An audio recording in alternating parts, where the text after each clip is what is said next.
Oh, I've made a lot of slimes in my time of sciencing, and it is an experiment that I kind of enjoy. But this one's particularly special because it's also a model for blood. So, what ingredients you need? Well, of course, you need red blood cells and white blood cells, plasma and platelets. Yeah, but of course, we're making a model, so we don't use those things, but we use things that represent them. And it all starts with some clear glue. This is clear school glue, and I'm pouring in here about 100 mils of that, which is, around about half a cup. Come on, clear school glue. There we go. I'll just check that we've got about the right amount. Oh, no, that's not enough yet. I'll keep it pouring. The other cup right next to me, that is going to be mixed in there in just a moment. And what is in there is, at the moment, just some water. And I'm going to be adding to that water a little bit of bicarb. There we go, about a half teaspoon.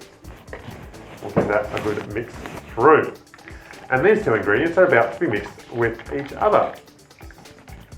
And you're probably thinking, well, it doesn't really look like blood yet, and it's also not slimy. But don't worry, that's all going to come. We'll give that a good stir around. At the moment, it is just kind of watery glue. So what have we got to add to that? Well, for starters, this stuff is kind of the plasma component. So let's add one of those other ingredients, the red blood cells. For that, I'm using these wonderful things. They're sort of red beads, hummingbirds I think they call them. And that's good because they're a similar shape to a red blood cell, which is sort of like a donut without a hole in the middle. And your blood has a lot of red blood cells in it, so I'm going to tip a lot of red blood cells into this blood. There we go, that looks pretty good. And give them a good stir around. Ooh, yes, wonderful. Look at that. Now it's looking a bit more realistic, isn't it? Now I mentioned white blood cells before too, and I've got some white blood cells here for our model. These are polystyrene balls like you find in a beanbag or something like that. Now, these are in your blood and they're a little bit bigger than red blood cells, which these are, but there's not very many of them compared to the red blood cells, only about 1 per 1,000. So I'm just going to sprinkle in a couple of those. That should be enough, I think, and we'll give those a mix around too. And does anyone remember what the last ingredients? We've got the plasma, the red blood cells, the white blood cells. Well, of course, we need to add the glitter, which is the platelets. Platelets are smaller than these two, but there's quite a few of them, so I'm going to give it a good sprinkle. Plus it'll make our slime look really fantastic, which is important in a model. There we go, stir it around.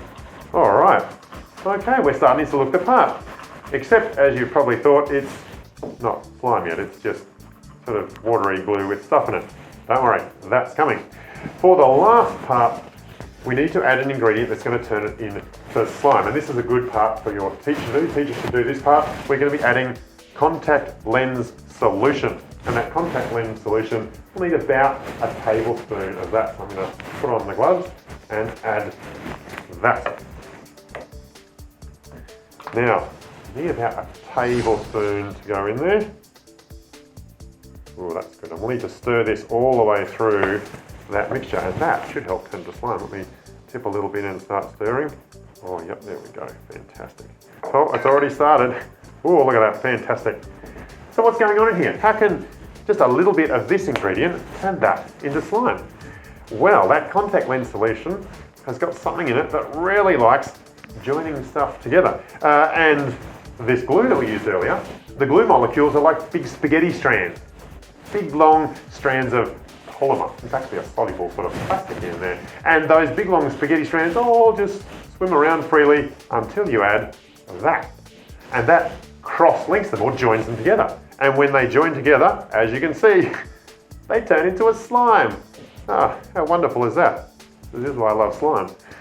Now, it will continue to sort of thicken and set a little bit over the first few minutes, so keep on stirring around and let it go and see what sort of slime it makes. Now, I mentioned before that this is a great model for blood, and it is. We've got all of the components of blood in there. It's also a really good science experiment because scientists like to change things and then measure how they change the slime. So you could actually change the amount of this you add and then do some measuring on the slime, some testing. And there's a whole new video on how to test your slime if you'd like to do that. Oh, and some alternatives. You don't have to add these particular things to make your slime. For example, one alternative that I tried was red lentils and white beans for the red and the white blood cells. So those are things you can put in there.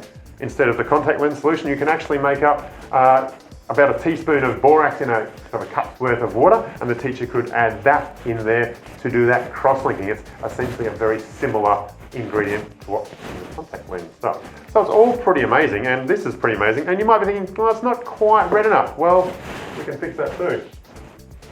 Check this one out. The main difference is I had a little bit of red food colour to this one, and now it really does look like sort of a big bloody slime experiment. It's fantastic, in fact. And when you're finished with it and you're finished playing with it, it's always good to put it into a Snap-Lock bag so it doesn't dry out. Although dried out blood is like making a scab. So maybe that's another experiment for you. And whenever you finish playing with it, it's a good idea to wash your hands because you don't want any of that cleaner stuff on your hands. So happy experimenting.